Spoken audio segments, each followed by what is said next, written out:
গরমে তৃষ্ণা মেটাতে জলদান এক মহতি দান। বৈশাখে প্রখর রোদের তাপ, মানুষের হাঁসফাঁস অবস্থা, পথ চলতি মানুষদের তৃষ্ণা মেটাতে জলের গুরুত্ব অপরিসীম। বেশ কিছু মানুষ মানবিক মুখ নিয়ে এগিয়ে এলেন জলদান করতে। হলদিয়ার দুর্গাচকে শ্যাপ নার্সিং হোমে চিকিৎসা কেন্দ্রের সামনে মঙ্গলবার খোলা হলো জলদান শিবির। চিকিৎসা সেবা নিতে আসা রোগীর পরিবার থেকে পথ চলতি মানুষের হাতে তুলে দেওয়া হলো পানীয় জল। গরমে শরীরের ডিহাইড্রেশন মেটাতে পানীয় জলের পাশাপাশি রাখা ছিল বাতাসা, ছোলা, শসা ও তরমুজ। ডক্টর বিধান রায় নিজেই হাতেই জলদান করলেন। এছাড়া উপস্থিত ছিলেন এলাকার প্রাক্তন কাউন্সিলর প্রদীপ দাস, স্বাস্থ্যকর্মী আমিরুল ইসলাম প্রমুখ ব্যক্তিত্বরা।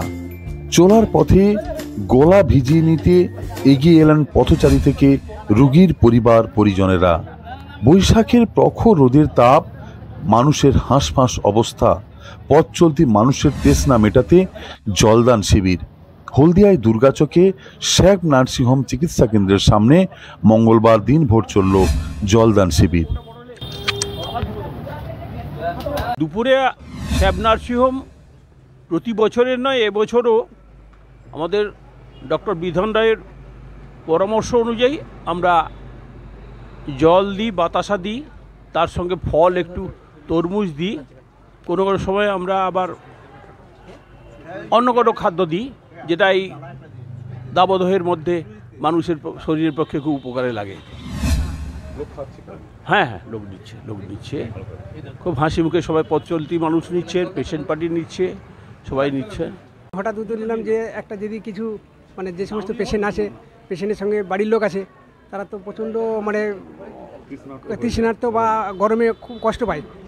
তাদের কষ্ট হলেও জানে পেশেন্ট রুগীকে আমাকে নিয়ে ছুটতে হবে, আমার যত কষ্ট। এবার ওই মুহূর্তে পেশেন্ট তো ট্রিটমেন্ট হবে, ডাক্তারবাবুরা দেখবেন। এবার পেশেন্ট পার্টি যদি একটু স্বস্তি পায়, সেই হিসাবে উদ্যোগ নিলাম যে না, এটা করলে একটু ভালো হবে। ওই জন্য নার্সিং কর্তৃপক্ষ আমাদের স্যার বিধানবাবুকে জানালাম। হ্যাঁ, তরমুজ দিয়েছি, বা আমরা এই প্রথমে গুড়, বাতাসা, ছোলা আর আপনার জল, ঠান্ডা জল, ওআরএসগুলো। আমাদের সবাইকে তো নিজস্ব বিভিন্ন কাজের প্রয়োজনে বেরোতেই হচ্ছে আর কি, না বেরিয়ে উপায় নেই। এবার সেখান থেকে নিজেকে কতটা নিরাপদ রাখা যায় এই গরমের থেকে, তার জন্য আমরা সবাই জানি কিছু নির্দেশিকা বা কিছু পরামর্শ দেওয়া হয়েছে। এই smart news Bangla. Smart news Bangla.